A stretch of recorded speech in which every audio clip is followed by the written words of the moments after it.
losako na baimboka ya RDC wabino prophète surnaturel MB Élysée, messager de Jésus-Christ. Lelo na ye poto sololana baimboka. À ma qualité de leader ya mouvement citoyen Un Congo libre. Tango iso na lobaka pour l'amour de ma patrie, je ne me tairai point. Pour l'amour de la RDC, je n'aurai point du repos. Parenthèse, il y a beaucoup de chrétiens qui ne comprennent pas la parole de Dieu. Et dans le bureau comme Moutouya,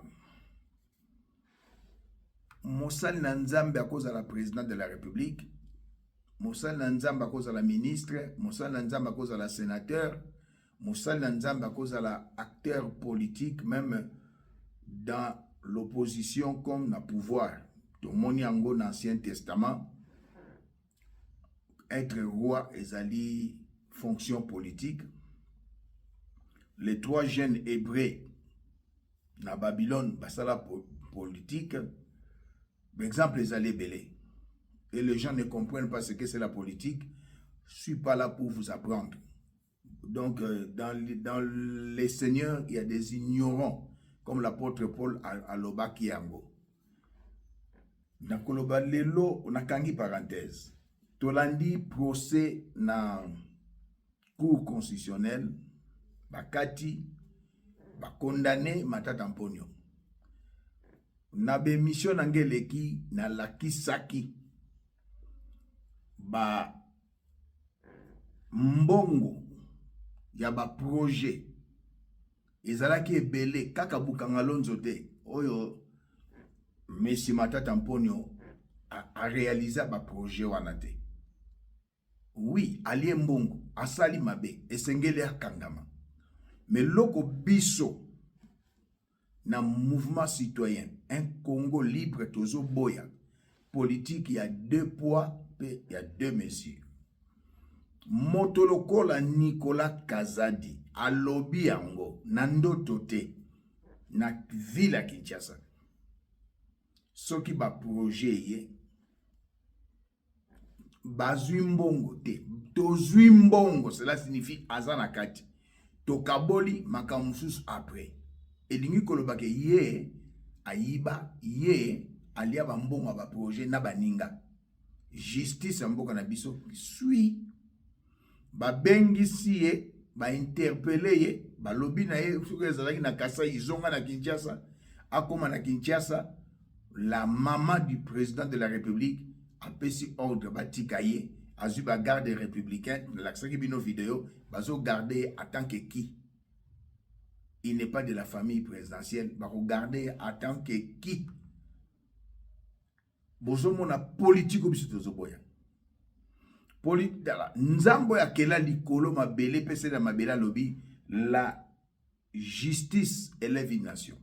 Mais chez nous, il n'y a pas la justice. Il n'y a pas la justice. Bozo pona batu. Motolokola Vital Kamerhe, il a vilipendé Papa Etienne Tshisekedi. Motonde président Félix Tshisekedi alingi. Na laksaki bino vidéo lobby ndé na bozongela te. Motolokola Vital Kamerhe na Assemblée nationale to lobby na kozongela kasusu makam na lobaki te. Je ne m'adresse pas aux enfants. Na bato ba yokaka pe bato ba yebi ko raisonner. Alors pour ce qui de makambo ya Matata Mponyo bo pemisaki yango élection esili bozongeli. Pourquoi pas bozongela procès ya programme ya 100 jours. Posali violation ya constitution. Présidence asalaka programme ya gouvernement te. Projet à 100 jours ezali violation ya constitution. Président de la Cour constitutionnelle, Senga était procès à 100 jours et Zonga. Juge Nyangi Akenda Kaka Boye na projet à 100 jours. 600 millions de dollars et Kenda. oyo tozolo ba 57 ya ba maison préfabriquée bozongisa yango. Il y a lampadaire oyo président Félix alobi c'est un père de famille bozongisa yango ba projet zebele. Nicolas Kazadi bakokangete pona nini aza nani na justice politique na loi ya mboka na biso na constitution ya mboka na biso biso nyonso tozali ndenge moko. Monsieur Vital Kamerhe bakoko longola immunité ya monsieur nanite batata mponyo te mais pour avocat na ye na kuboele na kolakisa video te asala livre aloba na likambo etali wana yo zali économiste ba juriste bazolakisa baye basali droit bazolakisa olinko lakisa ke oyebi nyonso tout excès nuit l'orgueil tue monsieur Vital Kamerhe tika lolendo na yo na yebi tina na yango naza na tina ya kolobaka yango tango nyonso te mais yebaka que chaque chose a un début chaque chose a une fin. Rendez-vous en 2028 on postuler on reçoit président de la République à ça qui premier mandat tout comme qu'il a deuxième mandat deuxième 28 il y aura des élections. Président de la République a postulé selon la constitution actuelle. A changer constitution de ba mindele ba boyi. Mais justice est la équitable.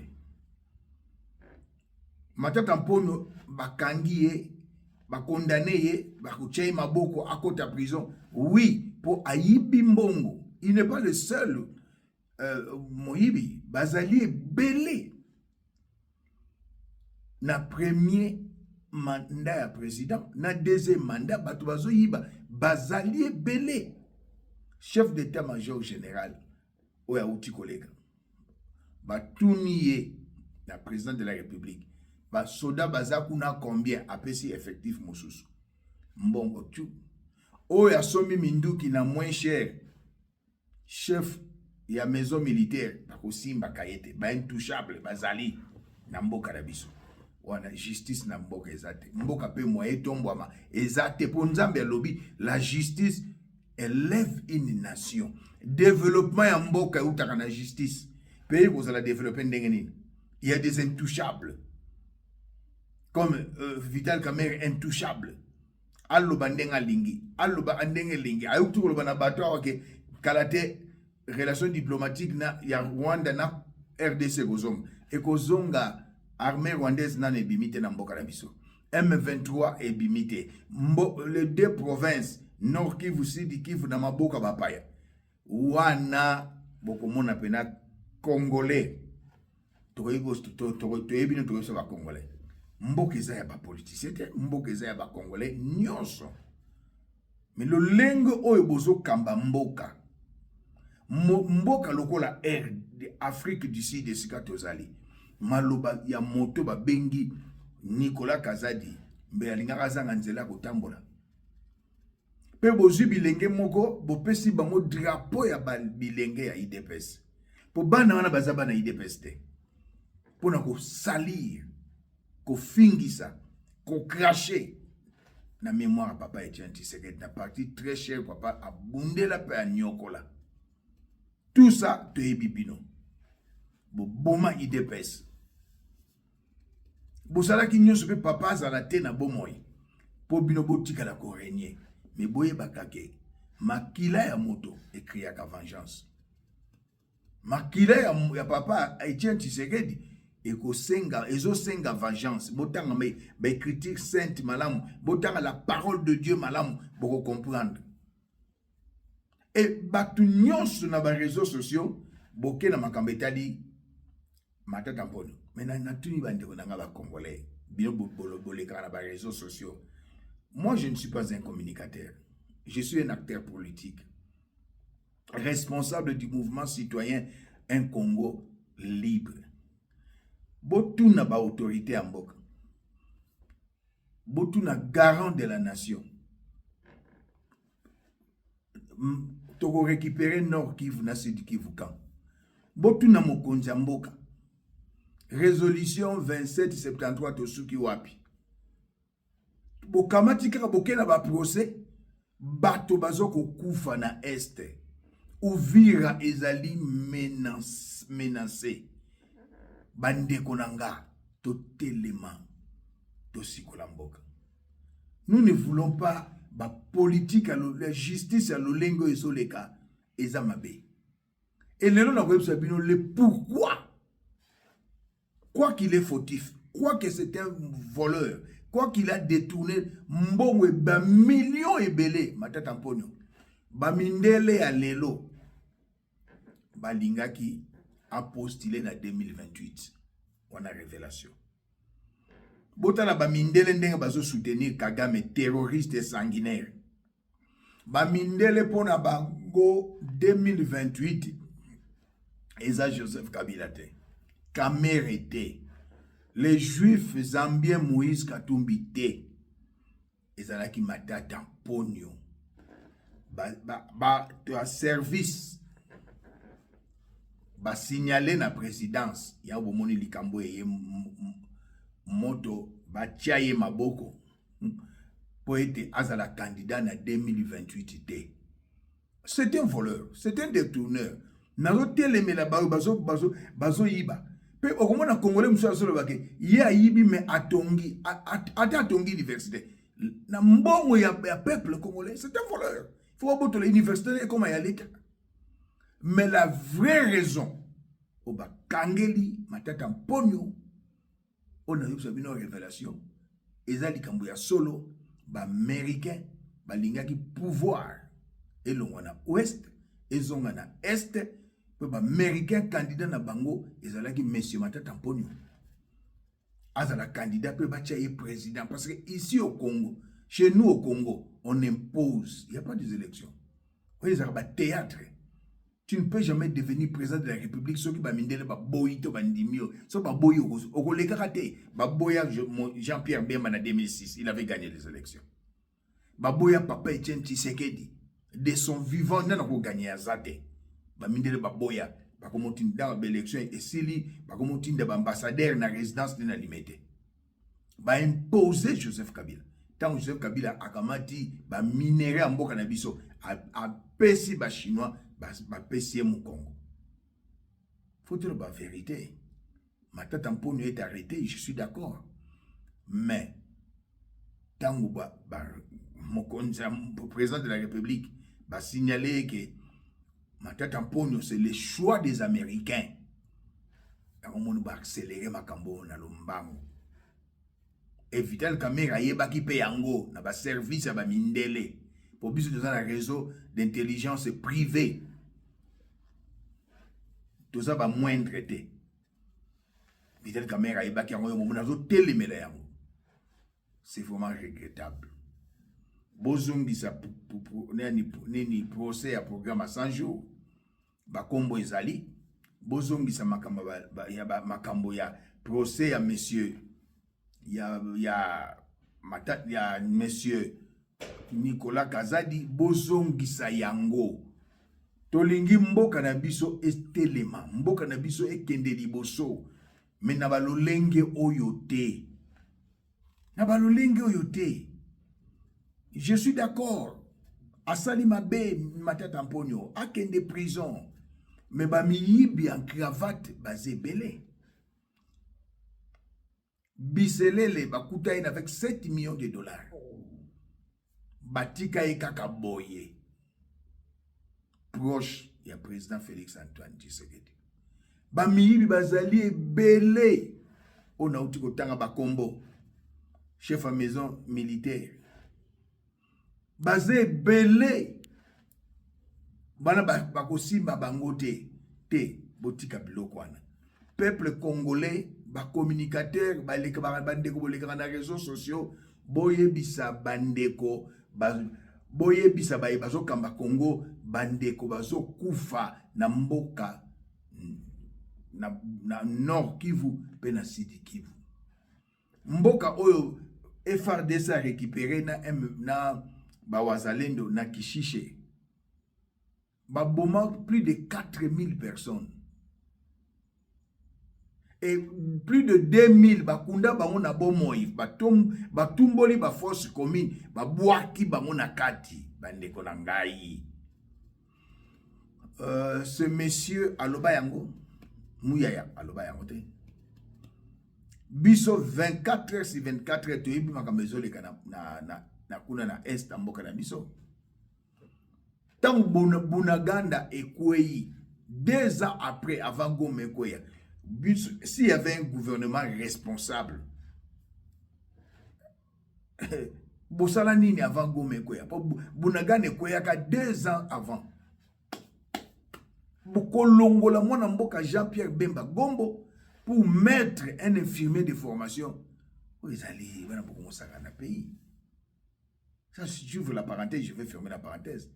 Bolongoli, général militaire, Ouazali, gouverneur à Nord Kivu, Bolongoli, beaucoup de traître à Koufaki. Pour la nini Mounokamboka, pour la nini famille.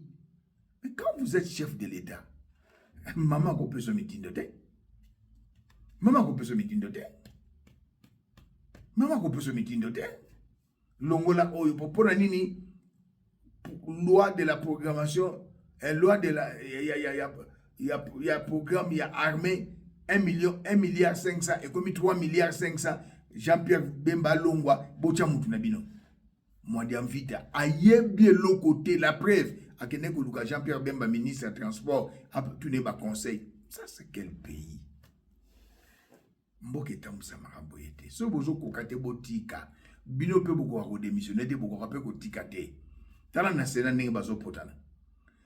Il y a fragrance. Moutasali Mabey, Natangwa Bitumba, un ancien président de la République, accueilli na Goma, pendant comme Goma à côté na Rwanda. Et dans ce tout na bino na Sénat, même bino na Parlement, na Assemblée nationale, kuna na Parlement, la chambre haute, la chambre basse. Ceux qui besoin de vacances parlementaires. Député moko bakuti a violé mon ya 12 ans. Baku kangayete pour na immunité. Bako zelabino. Na tuni bino bako zelabino.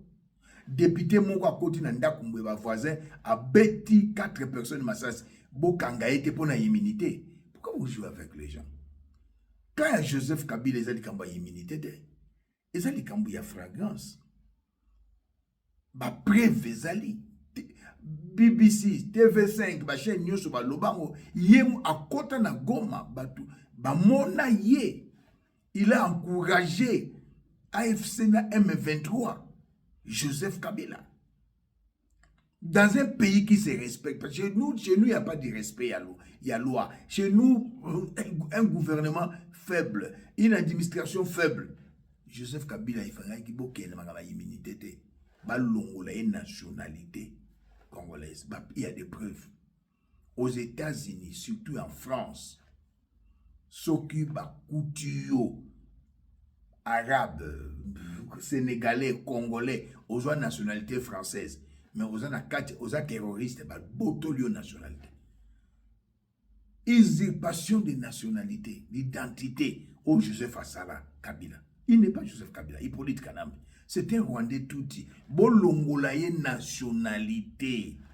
Ba bien nyonso oyo et azwa frauduleusement nakimoyibi ezonga na maboko à l'État. Bozo memabiso non, la loi est la loi. Quelle loi? Au Congo il n'y a pas de loi. Quelle loi? Oh la constitution, quelle constitution? Constitution oyo je sais pas le bageza hier. Constitution ça ya moto. Je sais que c'est ma constitution. Est-ce que là c'est un monsieur qui raisonne. C'est pas sa constitution. Une constitution taillée sur mesure. Donc, bah, coutu aux violés députés, bah, kangu à flagrance, bah, tikayo, ceux qui ont besoin d'une vacance parlementaire. Vital Kamerhe. Chaque chose a un début. Et chaque chose a une fin. Tala di kamba muta mandere boke na mbangu Vital Kamerhe. Pour na kosukisa. Mais Nakolobake Mutamba a été piégé. Et c'est un dossier émission. Monsieur Mutamba, le ministre de la Justice, qui a été piégé. Pour cet dossier, Mobimbanazanango, Nakoloba lobby, par la grâce de Dieu, oya batelaka biso oya pesa biso pema na bomoi ezali nzambe na koloba lobi. Monsieur Mutamba balingi yo te na ba pro-rwandais balingi yo te.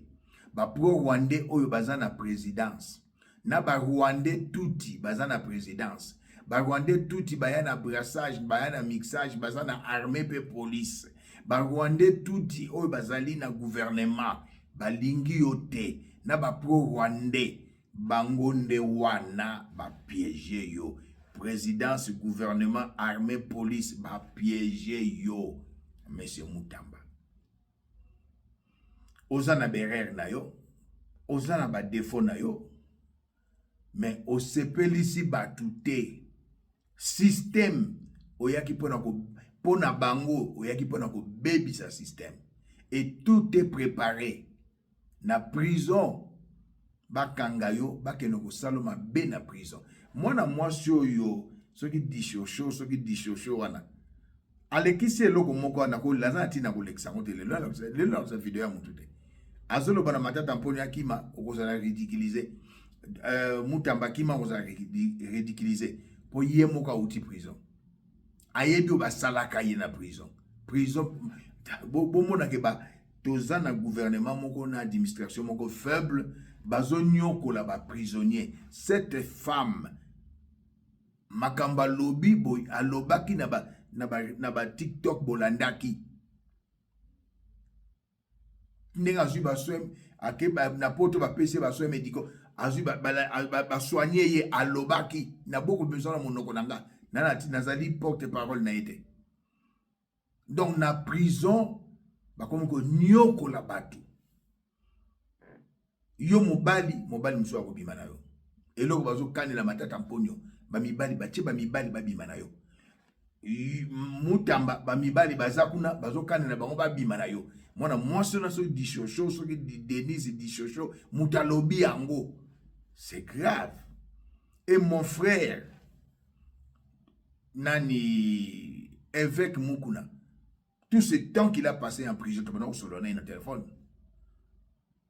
Ba côté là il na prison na batu ya PPRD. Mais ye basala qui est pratique wana te. Ba gangelier ba lobelier na bata PPRD. Prison ezeska bomba bato ba bamsu baza ba innocent, bamsu baza ba coupable. Alors Matata Mponyo se préparer bako abiser na yo na ba prisonnier ya kala. Mutamba se préparer bako abiser na yo po régime oyo musana mo yangwana. Administration oyo ya Félix musana mo yangwana. Eza participé mawa. Mutamba balingi ote na ba Rwandais tuti. Na mokonzi na bango Paul Kagame alingi ote. Na bao baza na présidence ba Rwandais tuti balingi ote na gouvernement na armée na police o ba uta na brassage mixage balingi ote baluki o kanelo ko mo mkewo po bakanga yo pe bakokanga yo ate otelemi o se justifie bakokanga yo. Nous sommes en Afrique, précisément en RDC. So baba chio maboko na mona ona papa na molimo a chef Koutino babi yo to bana ko kanela yo to batu boni ba kanela. Et n'oubliez pas régime oyo Fachi azalaki partenaire Joseph Kabila ba copier biloko muso Joseph Kabila baza ko mettre en pratique ti lelo. Est-ce que ba kashon yo se kangama makamba ko bimaka na bas makamba ko bimaka na batu na kati na boloko esila. Alors nazo chité ya motuya Matata Mponyo yibi mais azalaki candidat américain en 2028 yango bati ba précipité ko tie maboko ka tozana monsieur président constitutionnel président ya kuna na cour ya cassation bozongi sa procès à 100 jours ya ba lampadaire ezonga oya maison militaire batia maboko ba miyibi nyonso batia bango pe maboko eloko peuple congolais za na mobosenga. Mutamba lobi na ngola nzambe na koya pona yebiso comment vous avez été piégé ministre o déranger bato ebele ba monsieur ozo bana munoko zo kumisa bango wana balingi na bango yote ba monsieur ozo bango babwe na balinga kote ozala bato ebele na balinga kote balingi opete batsepelaka pe na yote ba piéger Mutamba na banani na ba jouisseurs. Les jouisseurs de la République ont piégé Mutamba. Et les mêmes jouisseurs de la République, basali nini, ba précipité Bokangami. Il y a monsieur Mata Tamponio, bien quoi qu'il a volé, pose à la candidat na la présidence na 2028. Mboka na biso eza maladi. Mboka na biso est commis prêt et kota na comment. Un peuple se libère, bilenge botelema. Bilenge bozwa botelema. Na biso ba papa na bino tosi kolamboka. Moi je fais ma part. Bobima na baloyenge tosi kolamboka. Monsieur Ramaphosa, le président d'ici, Bayambi en États-Unis. Na passé bino message pe na olimbo les en anglais na olimbo la na lingara. Tango basololi makambo ya Congo, surtout na le bango lobi bokamo. Donc ba autorité bazoko sabino na makambo ebele. Nangola nzambe tokutani lobi, merci.